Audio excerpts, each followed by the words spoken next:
Hello students, in the last video I discussed regarding company secretary definitions and appointment of company secretary. In the present video I am discussing regarding legal status and qualifications of a company secretary. Let's move on. Legal position of a company secretary. Legal position ಅಂತ ಹೇಳಿದ್ರೆ ಕಾನೂನಿನ ಚೌಕಟ್ಟಿನಲ್ಲಿ ಒಬ್ಬ company ಸೆಕ್ರೆಟರಿಯ ಸ್ಥಾನಮಾನ ಏನು ಒಂದು ಕಂಪನಿಯಲ್ಲಿ ಎಂದರ್ಥ. Legal position firstly servant of the company. ಒಬ್ಬ ಕಂಪನಿ ಸೆಕ್ರೆಟರಿ ಒಂದು ಕಂಪನಿಯಲ್ಲಿ ಸರ್ವೆಂಟ್ ಆಗಿ ಕೆಲಸ ಮಾಡ್ತಾನೆ, ಅಂದರೆ ಕಂಪನಿಯ ಒಂದು ಸೇವಕ. The secretary of a company is servant of the company whose duty is to act in accordance with in the instructions given to him by the directors. ಅಂದರೆ ಅವನು ಸೇವಕ ಅಂತ ಅನ್ಸಿದ ತಕ್ಷಣ ಏನು ಮಾಡಬೇಕು ಕೆಲಸಗಳು ಅಂತ ಹೇಳಿದ್ರೆ, ಡೈರೆಕ್ಟರ್ಸ್ ಏನೇನು ಇನ್ಸ್ಟ್ರಕ್ಷನ್ಸ್ ಕೊಡ್ತಾರೋ ಕಂಪನಿ ಸೆಕ್ರೆಟ್ರಿಗೆ, ಒಂದು ಮೀಟಿಂಗ್ ನಡೆಸೋದ್ರ ಬಗ್ಗೆ ಇರ್ಬೋದು ಅಥವಾ ಬೇರೆ ಕಡೆ ಏನಾದ್ರು ಎಂಗೇಜ್ಮೆಂಟ್ಸ್ ಮಾಡೋದಿರ್ಬೋದು. ಸೊ ಈ ಎಲ್ಲ ವಿಚಾರಗಳ ಒಂದು ಇನ್ಸ್ಟ್ರಕ್ಷನ್ಸ್ ಏನು ಕೊಡ್ತಾರೆ ಡೈರೆಕ್ಟರ್ಸು, ಅದರ ಪ್ರಕಾರವಾಗಿ ಕಂಪನಿ ಸೆಕ್ರೆಟರಿ ಕೆಲಸ ಮಾಡಬೇಕು ಕಂಪನಿಗೋಸ್ಕರ. Secondly, agent of the company. ಕಂಪನಿಗೆ ಒಂದು ದಳ್ಳಾಳಿಯಾಗಿ ಅವನು ಕೆಲಸ ಮಾಡ್ತಾನೆ. The secretary of a company, being chief administrative officer of the company by virtue of his office, is also an agent of the company in a restricted sense. He also ostensibly authority to enter into contracts on behalf of the company as regards matters connected with office administration. ಏನಿದು ಅಂತ ಹೇಳಿದ್ರೆ, ಈ company secretary chief administrative officer ಪೊಸಿಷನ್ನ ತಗೋತಾನೆ and is also an agent of the company. Agent ಆಗಿ ಕೆಲಸ ಮಾಡ್ತಾನೆ. And he has got the authority to enter into the contracts on behalf of the company. Company ಇನ್ನೊಂದು company ಜೊತೆ contracts ನಡೆಸೋದಿರ್ಬೋದು, ಅಥವಾ company government ಜೊತೆ ಕಾಂಟ್ರಾಕ್ಟ್ಗಳನ್ನ ತಗೊಳ್ಳೋದಿರ್ಬೋದು, ಅಥವಾ ಬೇರೆ ಇನ್ಯಾವುದಾದ್ರು ಇನ್ಸ್ಟಿಟ್ಯೂಷನ್ಸ್ಗಳ ಮಧ್ಯೆ ಕಂಪನಿ ಮತ್ತು ಆ ಇನ್ಸ್ಟಿಟ್ಯೂಷನ್ಗಳ ಮಧ್ಯೆ ಏನೇನು ಕಾಂಟ್ರಾಕ್ಟ್ಸ್ ನಡೆಯುತ್ತೋ ಆ ಕಾಂಟ್ರಾಕ್ಟ್ಸು ತುಂಬ ಸುಲಭವಾಗಿ ಸ್ಮೂತಾಗಿ ಫಂಕ್ಷನ್ ಆಗಬೇಕು ಅಂತ ಹೇಳಿದ್ರೆ ಅದರ ಮಧ್ಯೆ ಬರೋದು ಕಂಪನಿ ಸೆಕ್ರೆಟರಿ. ಈ ಆ್ಯಕ್ಟ್ಸ್ ಲೈಕ್ ಎನ್ ಏಜೆಂಟ್ ಅಂತೇಳಿ ಹೇಳ್ಬೋದು. Then officer of the company. As an officer of the company, the secretary may in personal liability to statutory penalties by reason of non-compliance with the requirements of Companies Act of 2013.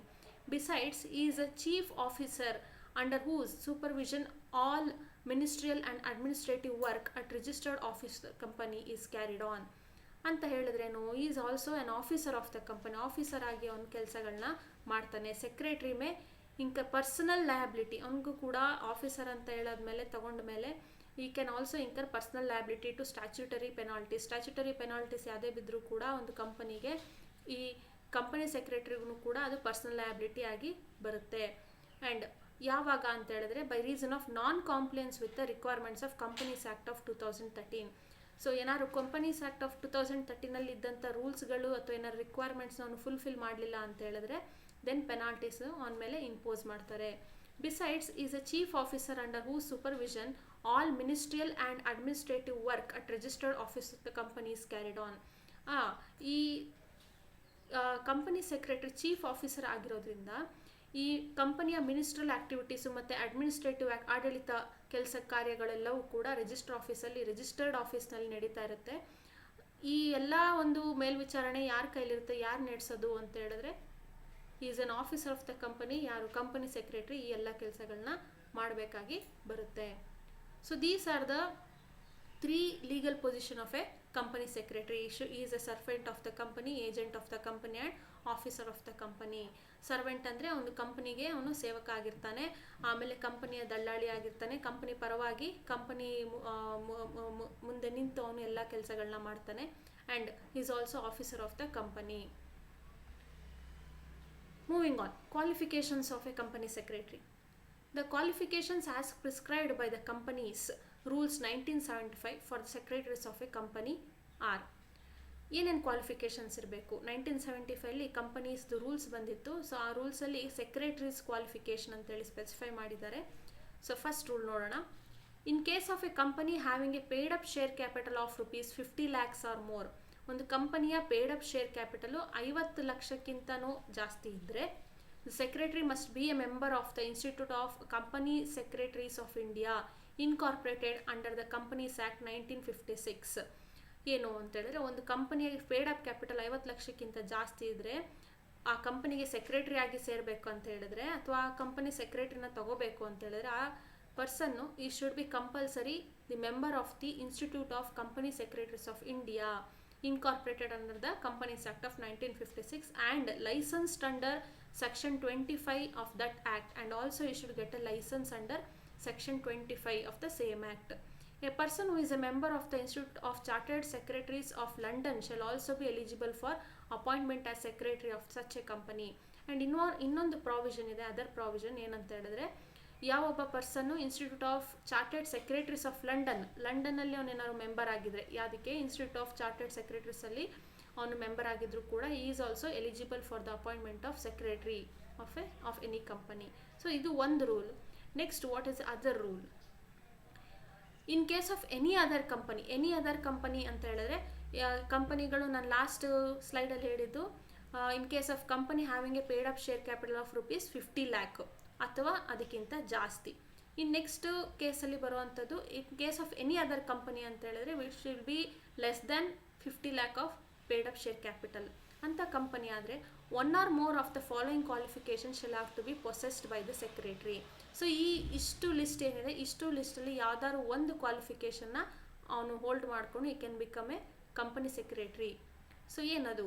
A degree in law granted by any university, membership of the Institute of Chartered Accountants of India, membership of the Institute of Cost and Works Accountants of India, a postgraduate degree or diploma in management granted by any university or the Indian Institute of Management, a postgraduate degree in commerce granted by any university, a diploma in company law granted by any Indian law institute. ಒಂದೊಂದಾಗಿ ನೋಡೋಣ. A degree in law granted by any university, ಭಾರತದ ಯಾವುದೇ ಯೂನಿವರ್ಸಿಟಿಲಿ ಅವನು ಒಂದು ಡಿಗ್ರಿನ ತೊಗೊಂಡಿರಬೇಕಾಗುತ್ತೆ. ಯಾವ degree ಯಾವುದರಲ್ಲಿ ಅಂತ ಹೇಳಿದ್ರೆ degree in law. And membership of the institute of chartered accountants of India, ICA9 ಕೂಡ ಅವನು ಮೆಂಬರ್ಶಿಪ್ನ ಹೊಂದಿದ್ರು, ಅವನು ಕೂಡ CS ಆಗ್ಬೋದು. Membership of the institute of cost and works accountants of India, ICWA ಎಲ್ಲೂ ಕೂಡ ಅವನು membership ತಗೊಂಡಿದ್ರೆ he can also become company secretary. A postgraduate degree or diploma in management granted by any university or the Indian Institute of Management, IIM ಅಂತ ಹೇಳ್ತೀವಿ, ಅಥವಾ ಯಾವ್ದಾದ್ರು management ಯೂನಿವರ್ಸಿಟಿಗಳಲ್ಲಿ ಅವನು PG degree ಅಥವಾ PG diploma ಮಾಡಿರಬೇಕು ಮ್ಯಾನೇಜ್ಮೆಂಟ್ ಏರಿಯಾದಲ್ಲಿ. So ಅವನು ಕೂಡ he can also become company secretary. A postgraduate degree is in commerce granted by any university, PG degree in commerce. PG degree ಅಂದರೆ ಸಾಮಾನ್ಯವಾಗಿ MCom MBA ಎಲ್ಲ ಬರ್ತದೆ. So here commerce means it is MCom ಅಲ್ಲಿ ಅವನು PG degree ತೊಗೊಂಡಿದ್ರು ಕೂಡ in any university he can become company secretary. A diploma in company law granted by any Indian law institute, Indian law ಇನ್ಸ್ಟಿಟ್ಯೂಟ್ಗಳಲ್ಲಿ ಅವನೇನಾದ್ರು company law ಮೇಲೆ diploma ಮಾಡಿದ್ರು ಕೂಡ he can become company secretary. So ಇದಿಷ್ಟು ಒಂದು ಏನು rules ಅಂತ ಏನಿದೆ, ಇಷ್ಟರಲ್ಲಿ ಯಾವ್ದಾದ್ರು ಒಂದು ಅವನ್ನ ಪೊಸೆಸ್ ಮಾಡ್ಕೊಂಡಿದ್ರೆ he can become company secretary for companies whose paid up share capital is less than 50 lakh. Okay, moving on. So in short, summary ಆಗಿ ಹೇಳಬೇಕಂದ್ರೆ, to be qualified as a company secretary one must clear the company secretary executive level program and professional level program. Students, as I told you earlier that there are 3 professional bodies ಇದೆ ಅಂತ ಹೇಳಿದ್ನಲ್ಲ, ಅದರಲ್ಲಿ CS ಆಗ್ಬೋದು, CA ಆಗ್ಬೋದು ಅಥವಾ CMA ಆಗ್ಬೋದು ಅಂತೇಳಿ. ಅದೇ ರೀತಿ ಕಂಪನಿ ಸೆಕ್ರೆಟರಿ ಆಗಬೇಕಂತ ಹೇಳಿದ್ರೆ ಎಕ್ಸಿಕ್ಯೂಟಿವ್ ಲೆವೆಲ್ ಪ್ರೋಗ್ರಾಮ್ನ ಅವನು ಕ್ಲಿಯರ್ ಮಾಡಿರಬೇಕು, ಇದೊಂದು ಲೆವೆಲ್ಲು. ಆ್ಯಂಡ್ ಪ್ರೊಫೆಷ್ನಲ್ ಲೆವೆಲ್ ಪ್ರೋಗ್ರಾಮ್ನು ಕ್ಲಿಯರ್ ಮಾಡಿರಬೇಕು ಅವನು ಮೆಂಬರ್ ಆಗಬೇಕು ಅಂದರೆ ICSI-ನಲ್ಲಿ. Next must have training certificates which include student induction program, executive development program, professional development program and long term internship with specified CS entity. So ಈ ಎಲ್ಲ ಥರದ training ಸರ್ಟಿಫಿಕೇಟ್ಸ್ಗಳನ್ನ ಅವನು ಹೋಲ್ಡ್ ಮಾಡ್ಕೊಂಡಿರಬೇಕು, ಆ ಟ್ರೈನಿಂಗ್ಗಳನ್ನ ಮುಗಿಸಿರಬೇಕು. Next, however to apply for the above programs one must be a graduate from any recognised university or institution. So ಇದೆಲ್ಲ ಪ್ರೋಗ್ರಾಮು ಟ್ರೈನಿಂಗ್ಸ್ಗಳಿಗೆ ಅವನು ಅಪ್ಲೈ ಮಾಡಿಕೊಂಡು ಎಲ್ಲ ಮುಗಿಸ್ಬೇಕಂದ್ರೆ ಫಸ್ಟ್ ಆಫ್ ಆಲ್ ಈ should be a graduate from any recognised university or institution. And he should not be less than 17 years of age. 17 years of ಏಜ್ಗಿಂತ ಕಡಿಮೆ ಇರಬಾರ್ದು. Thus, a company secretary should be a member of the Institute of Company Secretaries of India. So, overall picture ಏನು ಹೇಳುತ್ತೆ ಅಂತ ಹೇಳಿದ್ರೆ, company secretary should be a member of the Institute of Company Secretaries of India. So, these are regarding the qualifications. ಏನಂತ ಹೇಳ್ಬೋದು, statutory qualifications. ಕಾನೂನುಬದ್ಧವಾಗಿ ಒಂದು company secretary ಆಗಬೇಕು ಅಂದರೆ ಈ ರೀತಿಯಾದಂತಹ ಸ್ಟ್ಯಾಚ್ಯುಟರಿ ಶಾಸನಬದ್ಧ ಕ್ವಾಲಿಫಿಕೇಷನ್ಸ್ ಇಷ್ಟಿರಬೇಕು, ಅರ್ಹತೆಗಳು. ಇದು ಬಿಟ್ಟು ಇತರೆ ಅರ್ಹತೆಗಳು ಅಂತ ಹೇಳ್ಬೋದು ನಾವು. ಅದರ್ ಕ್ವಾಲಿಫಿಕೇಷನ್ಸ್ ಏನಿರಬೇಕು, ಸಾಮಾನ್ಯವಾಗಿ ಒಬ್ಬ ಕಂಪನಿ ಸೆಕ್ರೆಟರಿ ಆಗಬೇಕು ಒಂದು ಕಂಪನಿಯಲ್ಲಿ ಅಂತ ಹೇಳಿದ್ರೆ, he should have the knowledge of company ಲಾ.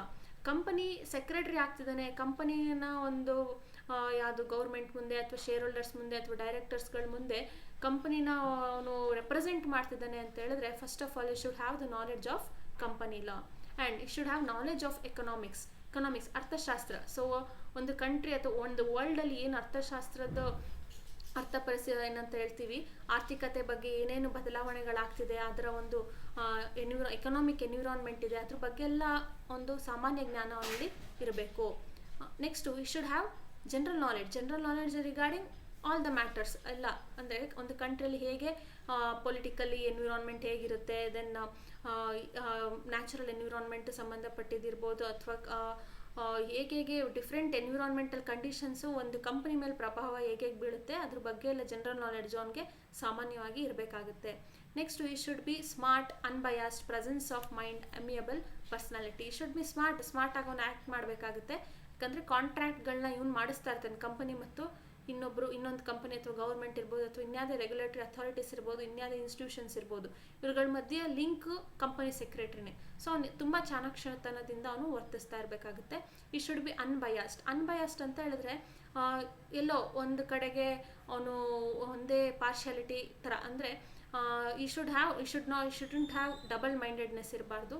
ಒಂದು ಕಂಪನಿಯಲ್ಲಿ ಒಂದು ಕೆಲಸ ಮಾಡ್ತಿದ್ರೆ ಅವನು ಆ ಕಂಪನಿಗೆ ಅವನು ಸೇವಕ ಅಂದಮೇಲೆ ಅವನು ಯಾವ ರೀತಿ ವರ್ತಿಸ್ತಾನೋ ಅದೇ ರೀತಿಯಾಗಿ ಅವನು ವರ್ತಿಸ್ಬೇಕಾಗುತ್ತೆ. ನೆಕ್ಸ್ಟ್ ಪ್ರೆಸೆನ್ಸ್ ಆಫ್ ಮೈಂಡ್, ಯಾವ ಟೈಮಲ್ಲಿ ಯಾವ ರೀತಿಯಾಗಿ ಅವನು ಡಿಸಿಷನ್ಸ್ನ ತಗೋಬೇಕು, ಆ ತಗೊಳ್ಳುವಂಥ ಚಾಣಾಕ್ಷತನ ಅವನಲ್ಲಿ ಇರಬೇಕು. ಅಮಿಯಬಲ್ ಪರ್ಸನಾಲಿಟಿ ಅಂತ ಹೇಳಿದ್ರೆ ಎಲ್ಲ ಕಂಡೀಷನ್ಸ್ಗೂ ಕೂಡ ಅವನು ಅಡ್ಜಸ್ಟ್ ಆಗೋ ರೀತಿಯಲ್ಲಿ ಅವನ ಪರ್ಸನಾಲಿಟಿ ಬಿಲ್ಡಪ್ ಮಾಡ್ಕೊಂಡಿರಬೇಕು. ಸೊ ಇದೆಲ್ಲವೂ ಕೂಡ ಇತರೆ ಕ್ವಾಲಿಫಿಕೇಷನ್ಸ್ ಒಬ್ಬ ಕಂಪನಿ ಸೆಕ್ರೆಟರಿ ಆಗಬೇಕು ಅಂದರೆ. ಒಂದು ಶಾಸನಬದ್ಧ ಅರ್ಹತೆಗಳು ಮತ್ತು ಇತರೆ ಅರ್ಹತೆಗಳು. ಶಾಸನಬದ್ಧ ಅರ್ಹತೆಗಳು ಆಗಲೇ ಡಿಸ್ಕಸ್ ಮಾಡ್ದಂಗೆ ಇವುಗಳು, it is as per the companies rules of 1975 ಏನಿದೆ ಅವು ಶಾಸನಬದ್ಧ ಅರ್ಹತೆಗಳು, ಮತ್ತು ಇದು ಇತರೆ ಅರ್ಹತೆಗಳು. So hope you all understood this in this class. Thank you.